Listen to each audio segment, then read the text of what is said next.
I'm Amy Anderson, as Brian said. I'm the Chief Customer Officer with FACIS. I've been with the company for going on 10 years now.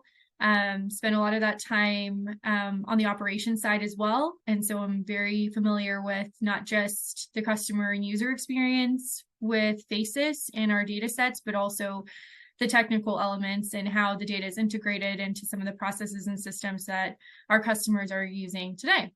So I'm happy to answer any questions on that side as well. You can go to the next slide, Brian.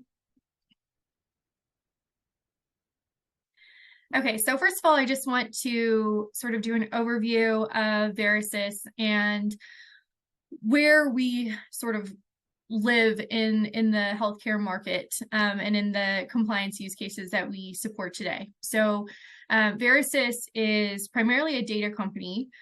We aggregate data on healthcare practitioners and healthcare professionals. And essentially, this data comes from a number of different key areas. One of those areas is primary source content, so licensing boards, government regulatory bodies.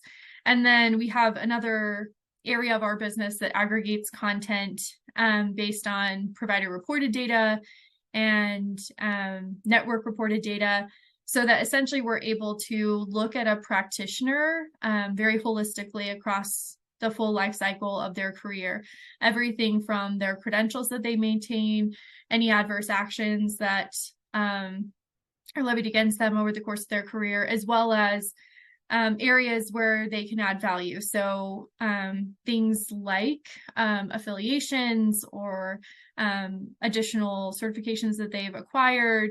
We're able to track, their behaviors and licensure across state lines. And ultimately, we're able to report that in a number of different areas.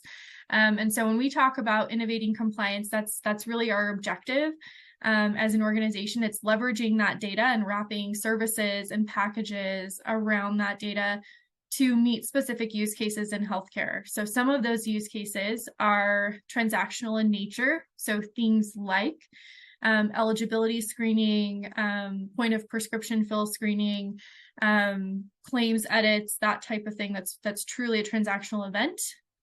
We also have a strong presence in the pre-hire screening space for healthcare professionals, not just licensed practitioners. And then we have a data model that enables monitoring. So we're able to leverage this data to monitor changes in a practitioner's credentials over time. And that's really the underlying data structure that we're delivering across all of the markets of healthcare that we serve. So moving down a little bit, I want to talk about FACIS. So FACIS is a FACIS branded product. So we're the only organization that offers FACIS, although we do have a number of data partners that deliver FACIS either in a resold model or in a partnership model where we may be delivering services in coordination with that organization. But FACIS is the owner of FACIS, the FACIS data set. FACIS is an adverse action data set, so it includes everything from federal exclusions as well as state level exclusions. This data set includes debarments, licensed disciplinary actions across all states and jurisdictions, as well as all taxonomy types, and then also includes what we refer to as leading indicator data. So things like board meeting minutes, right, where maybe an action has not been taken, but there could be potential risk to your organization.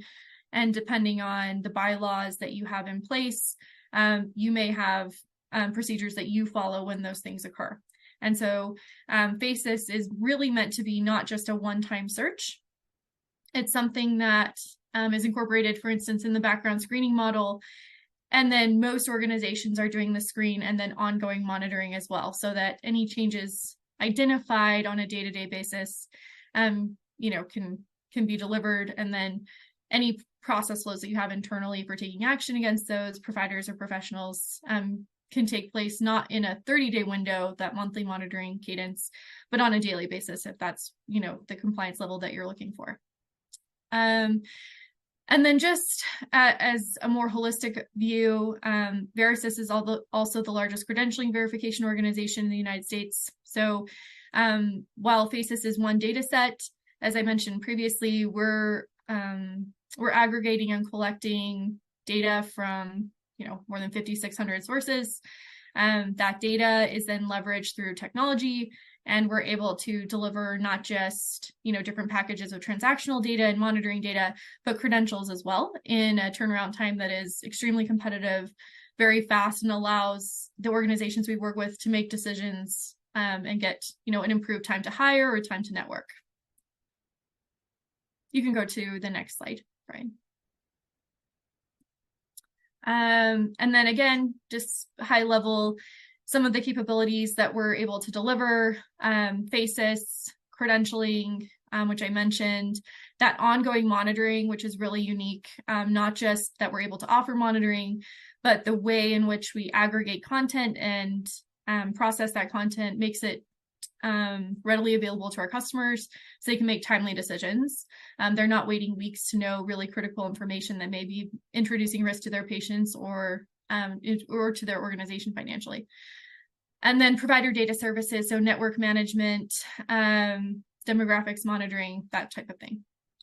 So again, to that theme of full provider lifecycle and all the data associated with not just licensed practitioners, but professionals as well. Okay, so compliance challenges. And this is really the baseline when we're talking about FACIS specifically, and some of the data sets that we're delivering data around. I want to talk about some of the compliance risks that drive organizations to work with FACIS. So of course there is this concept of a baseline where, from a regulatory perspective at a federal or state level, there are requirements to screen providers against the exclusion data sets on, the recommendation is a monthly basis. Those recommendations are very strong from the government, and they come with civil monetary penalties and essentially a really significant financial impact to organizations that receive federal entitlement dollars. So if an organization is going to be receiving any federal entitlement dollars or essentially government money, and this can be Medicare or Medicaid patients or other government programs, they cannot at any time be spending that money on somebody, either a person or a facility that is excluded. And this is not just an exclusion from healthcare programs. This is an exclusion from any government program. And so this is one of the areas where we start to see organizations move towards working with FACIS versus maybe other options in the marketplace, because FACIS, the FACIS data set in particular, covers all of those exclusion bodies. So the concept of reciprocity, where if you are excluded from one federal program, you're excluded from all federal programs. We're pulling in content not just from the OIG, for instance. We're also pulling in content related to housing and urban development exclusions, right? Things like DEA or FDA exclusions that may be related to healthcare or not related to healthcare, but still would preclude somebody from receiving federal entitlement dollars. And so this can apply to not just employment scenarios, it also applies to network data, ensuring that providers that are in a health network are being appropriately screened for reimbursement risk around federal programs. So that's kind of one driver. And ultimately, that baseline for, you have to do it, that's the most basic bar for screening. It's all driven around patient safety, right? Those regulations exist at the federal and state level for a reason. And it's because if a provider is excluded from federal programs, especially in the healthcare space, you typically do not want them engaging with patients, right? There's 28 ways to get excluded, and all of them can create or introduce risk to patients. And then, of course, there's the financial risk. So the financial risk is the civil monetary penalty piece at a baseline. So if it is discovered that your organization is employing or paying or contracting with excluded parties, you are at risk for civil monetary penalties. These penalties are not insignificant. These can be multi-million-dollar penalties.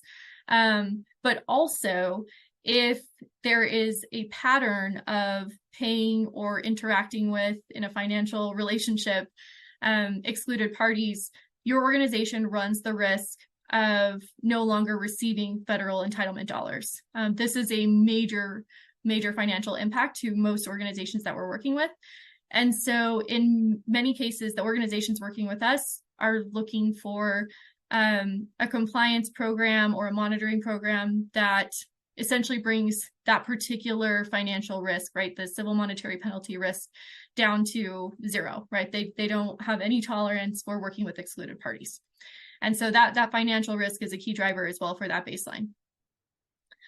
And then moving down the list, just talking about general noncompliance. So when we're looking at the exclusions and debarments, that's again a very low bar. But then there's this additional level of licensed disciplinary action, where a provider may not be excluded from working with or receiving federal entitlement dollars from an organization in healthcare, but there is additional risk to patients, and or at a state level, there may be additional regulatory compliance requirements tied to licensure.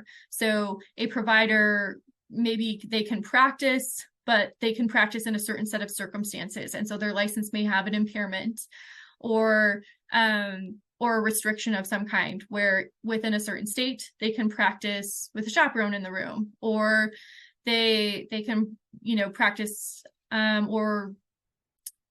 or engage with patients only in a certain set of circumstances. And so those things are part of a true well-rounded compliance program.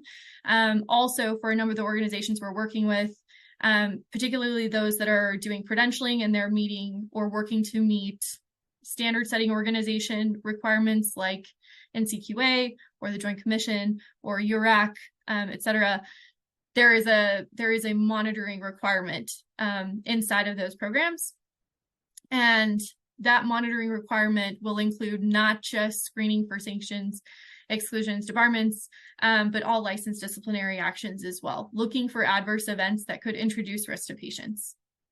And so looking at the compliance element there, that the licensure element is a little bit more state specific or standard setting organizational specific. So, and then finally looking at the reputational damage piece. So there is an additional layer inside of FACIS, like I said, the kind of leading indicator type of data, or the additional context around a provider's action. So again, maybe not just exclusions and adverse actions, but things like FDA warning letters, right?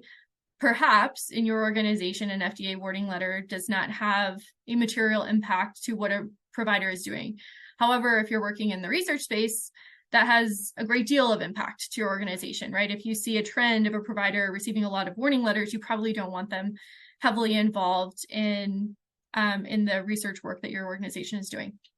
So that's kind of one piece. And when we're talking about reputational damage, all of you who are attending this, particularly the organizations that we've worked with in the past, this is almost always a part of the conversation we're having, where you may be looking just to meet a bar of compliance, but also your organization may have a very low tolerance for any risk to patients and any risk to your reputation. So for instance, there are states where practitioners can practice as sex offenders, right? And oftentimes that shows up as a restriction on their license in how they can practice or where they can practice. Again, it doesn't preclude them from practicing, but you may have bylaws or reputational guidelines as an organization that preclude you from working with a professional in that space. And or, like I had mentioned earlier with board meeting minutes, right? There may be disciplinary action being reviewed by a board that hasn't yet resulted in an action, but may and likely will in the coming months. And you may have processes in place already to prevent that reputational damage. Perhaps you have providers put on leave until something is resolved there.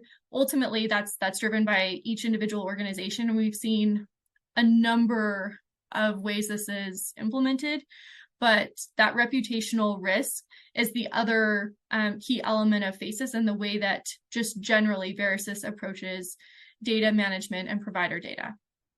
And then finally, the administrative burden. So this is kind of a gimme, but there's to have a fully compliant program, you ultimately would have to be pulling in and reviewing your providers and your professionals, even unlicensed individuals, against thousands of sources. It's actually a fairly comprehensive process to acquire all of that data and or to go and engage with each of those sources individually. And this is something that we take on for our clients, both because of the technology that we have, the ability to access this data and deliver it at scale. So organizations that are screening, 10 providers a year, even in those cases, we have that outsourced to us. We also have organizations outsourcing hundreds of thousands of individuals. And so the ability to scale and deliver that data ongoing at that scale is also critical to removing administrative burden. Okay. So I'd already kind of shared this, but FACIS is really considered the gold standard in healthcare because of that approach, right? We're looking not just at what is minimally required, but the type of data that organizations really need to understand about a practitioner to make decisions. And you can go to the next slide. And then looking at FACIS and how it's broken down.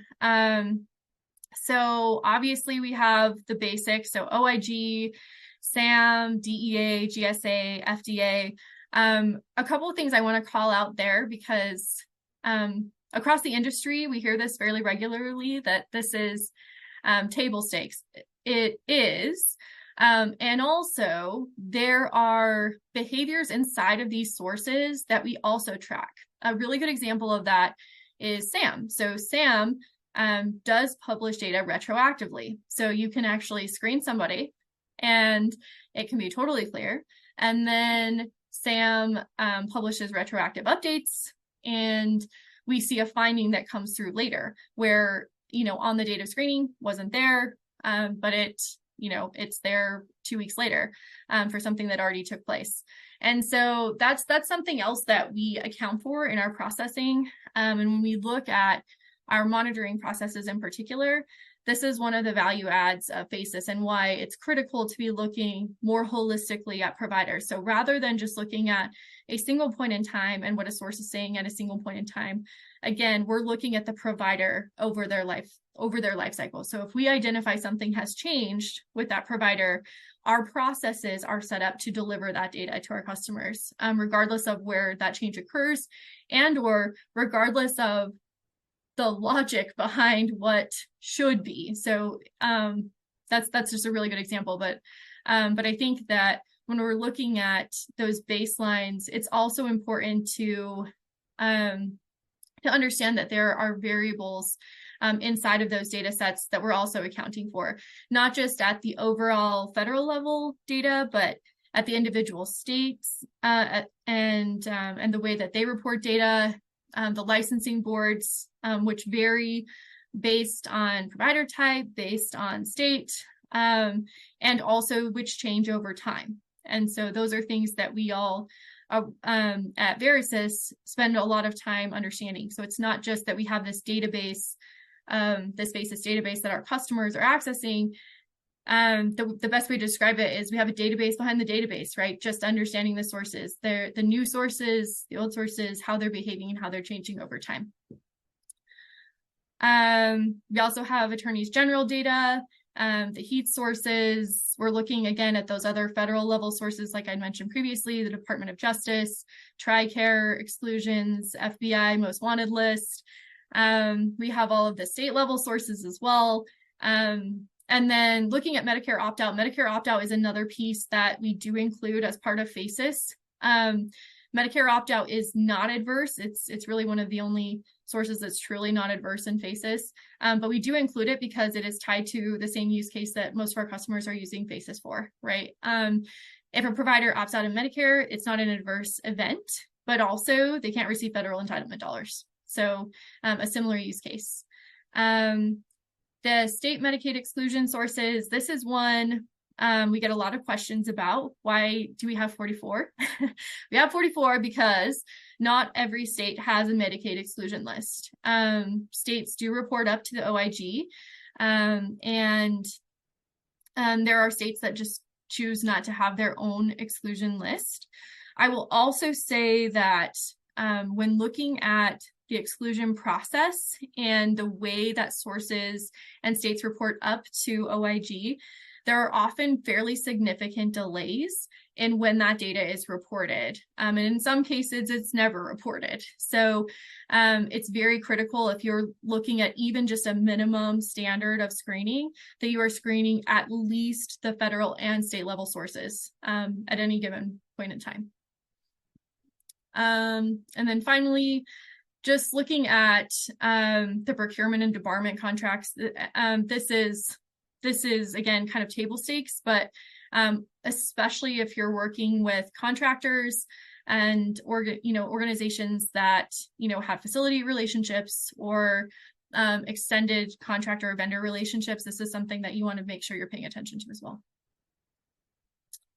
And then I will include, as we're going into the match categories, something else that sort of separates FACIS and VACIS in terms of the compliance approach. And that is, we do not consider really any piece of data to be wasted when it comes to a provider. So even historical data is valuable in understanding a provider and potential risk to your organization. And so I know within the group of attendees, we have some direct care organizations that we work with. We also have some CRAs. And so I want to talk a little bit about why we categorize the FACIS results the way that we do, and give some context around that. So when we are screening providers against FACIS, in some organizations, we are just returning raw data. So basically, a provider is submitted for screening, or a professional is submitted for screening, or a vendor or an entity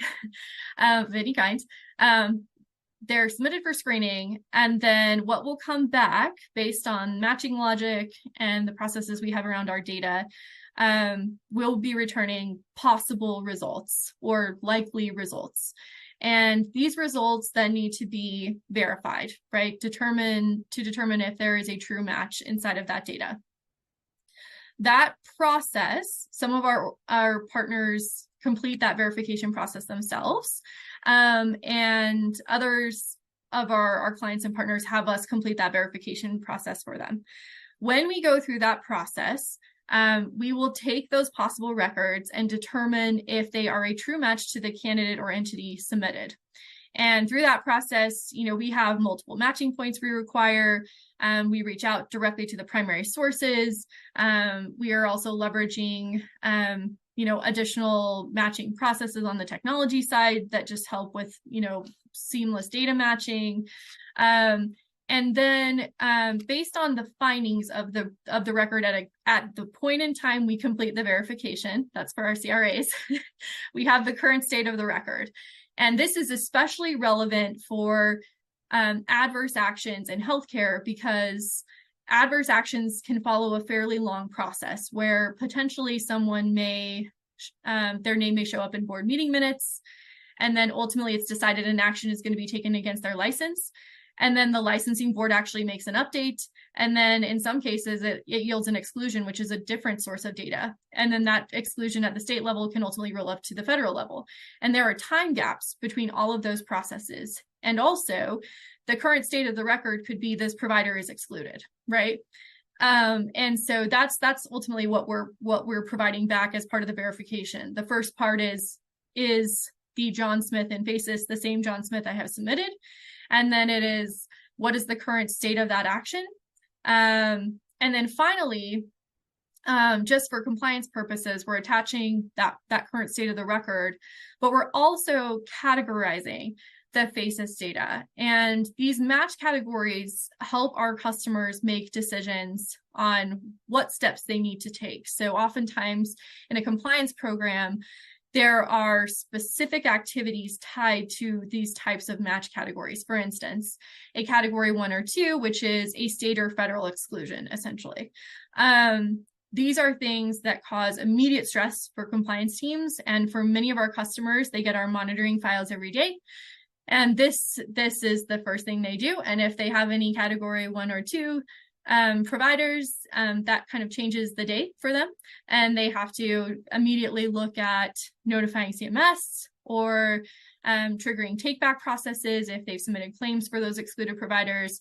They may need to work with HR because they may have bylaws that preclude any excluded providers from working with them, or notify finance if they have different accounting systems. But this is high risk for most organizations. And then we take it down to category 3 and 4, which are license-based. So this is essentially, category 3 is a licensed provider that cannot practice. That's the most simplistic way of making this distinction. Category 4 is a provider can practice, but under a certain set of circumstances. So it's either impaired or restricted for whatever reason. And so that, again, is typically considered higher risk. And most of the organizations we work with, they actually have a process for us to notify them on categories 1 through 4, essentially as soon as we identify it. So even before we're sending them their monitoring updates via API or files, they are interested to know immediately if we have identified anything in those 4 categories. And then the category 5 and 6, this is historical actions. This becomes extremely relevant in the CRA space. It's relevant everywhere, but especially with CRAs.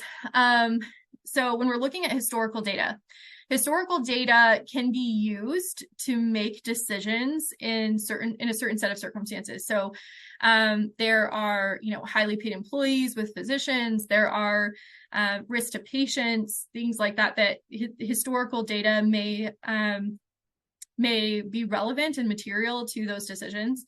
And also, the Fair Credit Reporting Act has limitations on when this data can be used for hiring, promoting, et cetera, decisions. So the category 5 and 6 is essentially historical actions that have been taken against a provider within 7 years and outside of 7 years. And that is that for anyone on this call that works in the human resources space, that will resonate with you.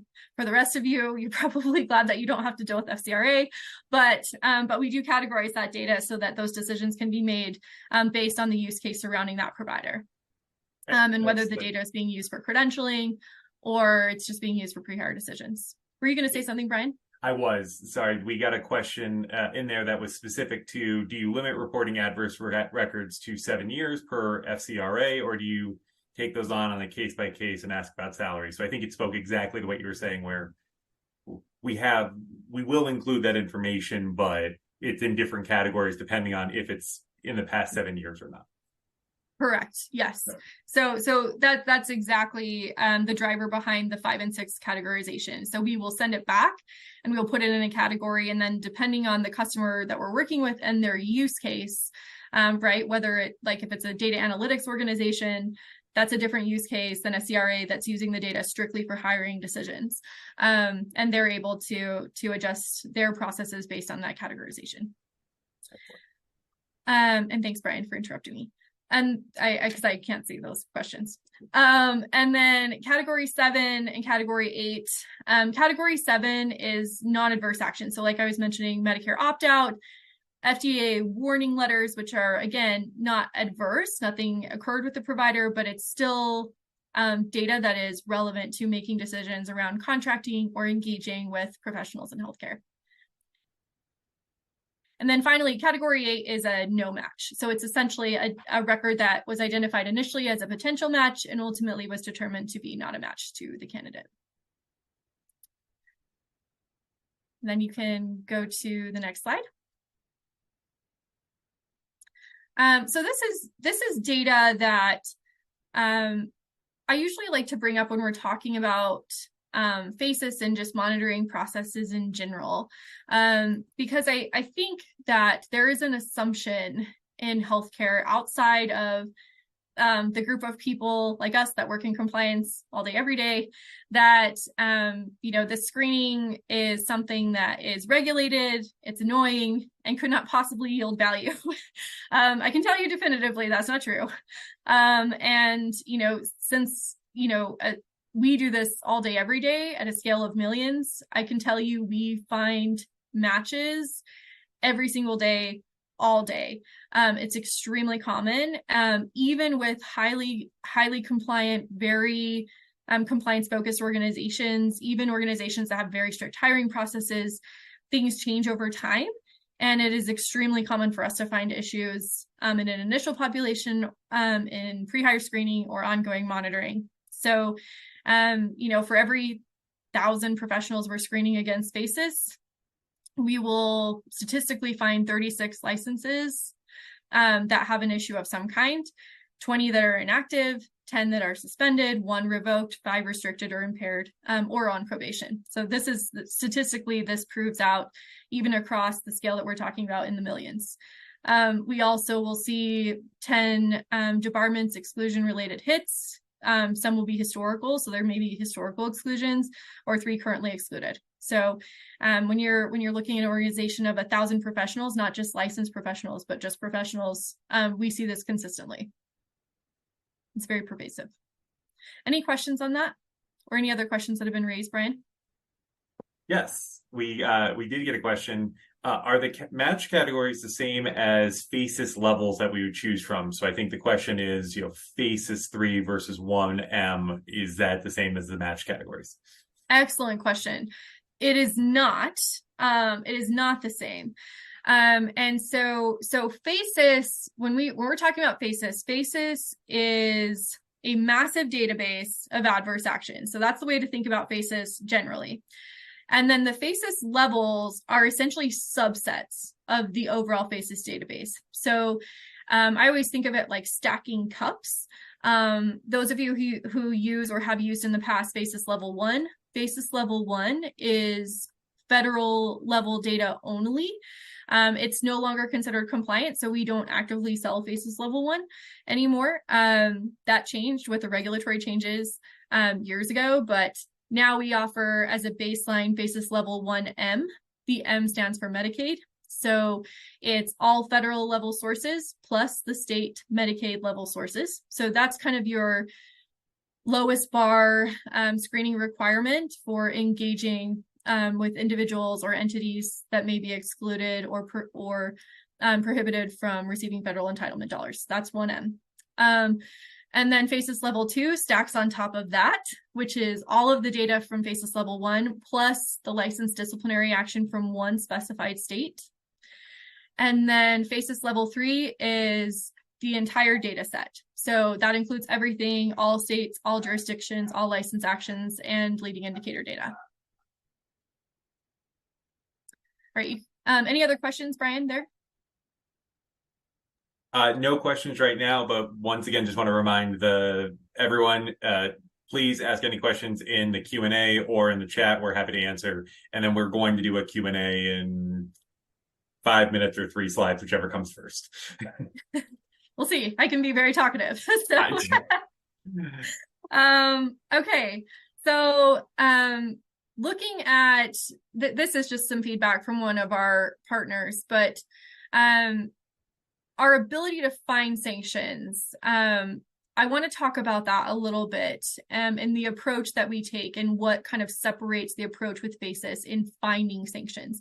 And I really liked this particular piece of feedback because our ability to connect data is unique. And that is one of the reasons why FACIS is unique in this space and why FACIS remains that gold standard.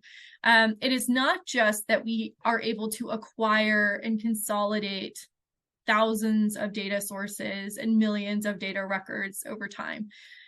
The next piece is being able to connect that data to an individual or to an entity in a way that delivers really uniquely to the fraud, waste, abuse, and compliance use case. So what I mean by that is it is not uncommon for someone to submit, for instance, John Smith, and they will get a FACIS result with a completely different name.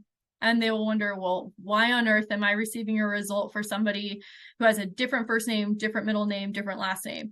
And it's because our data and the way that we curate the data and look at providers holistically helps us return to our customers the concept of, yes, you submitted John Smith. John Smith used to go by the name John Anderson King. And we know this because of some of the metadata and cross data processes that we have with some of our other data sets. And we're able to return to you that there may be additional risk here. It is not uncommon for us to match records across different names, different genders, different states. We see this regularly. We consistently see state hoppers. We see people using a maiden name instead of a married name. Again, because we're specifically serving a fraud, waste, abuse risk use case and a compliance use case, our approach to data matching is essentially, if you're thinking about like a Google search, right? There's kind of everything that's possible. And then based on additional data points, we kind of shrink it a little bit. So you're getting less and less results. But what we don't want to have happen is we're ruling out a record just because the name doesn't match, just because there may be a potential like fat finger of a date of birth or something like that. We have to account for, I don't love the term, but the fuzzy logic concept, right? Because in this space in particular, the individuals we're trying to remove from the healthcare space are typically very well aware that they do not belong there. And so there's all kinds of creative ways we've seen individuals or entities get around this. On the entity side, for instance, it is extremely common for us to see organizations change their name again and again and again, right? They just file for a new business license, or they move to a new state, file for a new business license, but we're actually able to connect that back to the excluded individual or the excluded owner. And those are kind of what the approaches that I think make this a little bit more unique. So again, it's not just the curation of the data, but how we're connecting it to people that makes this more valuable, again, with the focus of reducing risk wherever we can find it. You can go to the next slide. And yeah, I forgot this slide was where it was at, so I probably should have asked you to, to move forward when the question came up. I'm sorry. But yes, this is kind of the distinction between FACIS 1 and 3. Again, we don't really sell FACIS 1 anymore. Some organizations still use it as a baseline for some other processes they have, but FACIS 1M and FACIS 3 are really the core processes and the distinctions that most of the market is using today.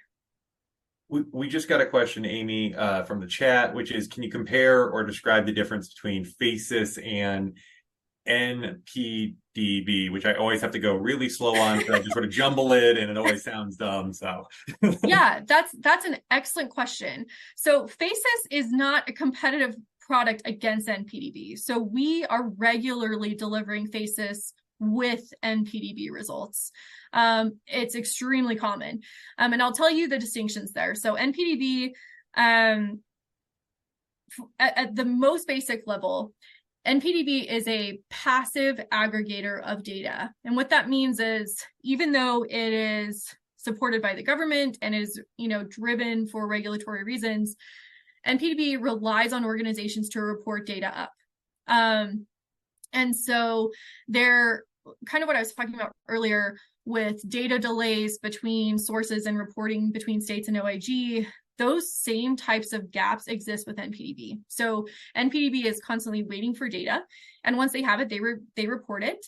NPDB also includes malpractice data, which FACIS does not. It's a different use case, and so that's one clear distinction. But because of the difference in aggregation styles, where FACIS is actively aggregating data, really at the frequency that individual sources are publishing, and NPDB is waiting for that data, the difference in sheer number of records I think the last time I checked it, NPDB had just over 1 million records. FACIS has over 29 million records. So that's really the distinction. It's more data, more history, because FACIS has been around a long time. But I would say they're typically a complement. So for those of you on this call that are working in the credentialing space, NPDB, for instance, is a requirement with NCQA. And when you're looking at claims history and malpractice history, NPDB is really considered the best source there. And then FACIS is really that more holistic screen, not just of exclusions and debarments, but also speaking to the veracity of a credentialing application, right? Did this provider lie to me, or did they not tell me something that they should have told me? That's sort of the more rounded approach that we take in credentialing, as well as when we're monitoring FACIS and or providing continuous query with NPDB. It's a great question. Excellent. With that, I think we're in the Q&A section. So if there's additional questions for Amy and about FACIS, please drop them in the chat. Otherwise, we have a couple additional questions. I'm going to stop sharing my screen at the moment and go back to this. But Amy, a couple of the questions, and sorry, I'm pulling them up right now, that we got pre-submitted were: what regulatory compliance requirements does FACIS satisfy? I mean, I think that's always a good question for people is, hey, are there specific regulations that we know FACIS satisfies and helps with organizations with? Yes. So there are a number of regulations. It does depend on the market in some cases on where these apply. But there's the most basic, which is the Social Security Act, right? That's the one where we can't have, excluded providers receiving federal entitlement dollars. So that's a standard baseline. And then there are executive orders in place as well, that have to be satisfied in any compliance program. Actually, it's 2 executive orders from 2 different presidents, but these executive orders ultimately drive the reciprocity concept. So if you're excluded from one organization, you're excluded from all of them. That's what drives that. If you're just screening against the OIG, it is not considered fully compliant. And then I'm not going to list all of the state requirements, but there are a number of specific state requirements as well in terms of screening and specific sources that need to be screened in a specific state. And so as a follow-up, if you have a specific state of interest that you're curious about and you want to know the regulations in that state driving screening requirements, please send that over and we can follow up with you directly. There are many, very many. We got a question about, when attempting to obtain information on records, do you come across issues with regards to state privacy restrictions and obtaining information? Sometimes just an identifier on the record you are reviewing. That's a great question. Okay, so there's 2 sides of this. One is the screening requirements as it relates to privacy. So California is a really good example of this. There are specific requirements in how screening takes place, and the consumer has different processes that are required for allowing screening to take place, as well as monitoring to take place, and how that data is reported. So certainly, we have an entire team of people that just focus on privacy laws and privacy evolution at the state, federal, local level, all of those things. So yes, we do. We also are able to support all of those processes. So we are able to package data and support the preparation processes that are necessary by state. But then the other question was the privacy laws related to the verification process, I think, and the data that's actually included inside of a record. So if you've actually seen FACIS records, I don't know how many people on this call actually engage with the data directly, But inside of the FACIS records, you will see based on state, based on source. Some sources will have a lot of data included at the record level, even before verification takes place. And others will have just a first name, last name, and the fact that that person showed up on a list. And so the way that we have to verify those records requires a couple of things. One, we have to be able to reach out to the primary source with additional data that we have basically from our customers on that candidate to say, hey, I'm looking at this record on your exclusion list, and I need to understand if this is the same person that the organization I'm working with is trying to hire or onboard or contract with. And so in those cases, because this is tied to fraud, waste, and abuse, and again, back to those regulatory requirements, there are privacy statutes that we honor in terms of the process, but also there are exemptions to privacy in our ability to report this data because it does introduce risk to patients. So there are a different set of regulatory requirements that allow us to continue to do that verification work. And our CRAs are also very familiar with that. So if you all are working with a background screener or you're working with us directly on pre-hire screening, we can talk more about that directly as well with each of your organizations. So also a great question. Excellent. What PII do you need for best results for FACIS? Oh, I love that question. So we can screen an individual or an entity just based on name. To do a solid verification, the best data points are going to be a social security number and date of birth.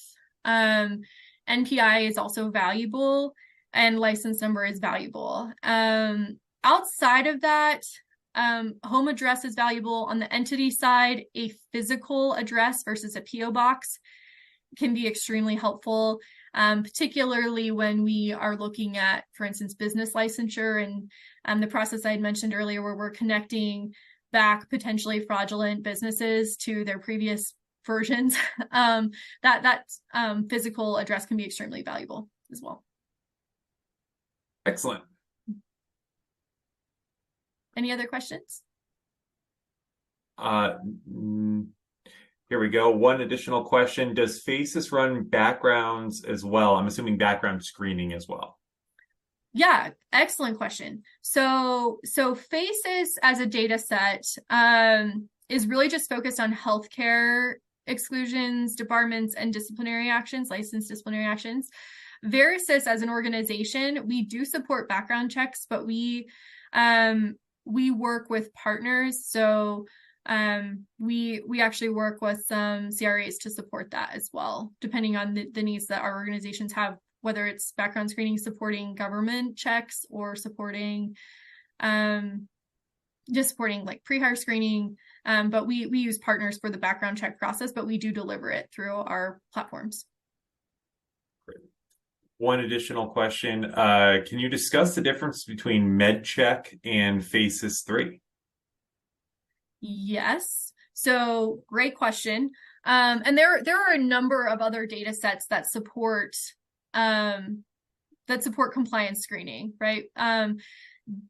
The general distinction I will make in terms of what exists in the market outside of FACIS is FACIS 1M, which is that kind of lower bar where we're looking at exclusions and debarments at the state and federal level. That tends to be where most comparative products are. They can compete at that federal and state level, and they'll often include some licensed disciplinary sources. FACIS 3 is really the gold standard. That's the one that there is really not a comparative option in the marketplace. And the key distinctions there are the early indicator data, the non-adverse data, so opt-out and FDA warning letters and all of that, and also the historical data. So FACIS has been doing this for a very long time. So if you're looking at trying to get the full view of a provider's career, you can't really go back in time. A lot of this historical data, you can't even get it anymore. And we have such good relationships with the boards at this point that there have been instances where boards have reached out to us and they've said, hey, we had a database problem. We lost our data. Can you give it back? Like, they know we have it. We have a good relationship with them. They know we haven't changed it. But I would just say we have a historical view as well that, depending on your use case, is extremely valuable. All right, we will call this a session. And thank you again, Amy, for speaking to us, letting us all know more about FACIS. Thank you, everyone, for joining. We really appreciate it. We will be sending out a link to this webinar along with some materials shortly. So if anyone missed it or you want to review anything, we'll be sure to send this out. If you have any questions, please reach out to us, reach out to Amy, myself, or anyone at the VACIS team, and we can help. All right. Great. Thanks, Thanks everyone. Appreciate it.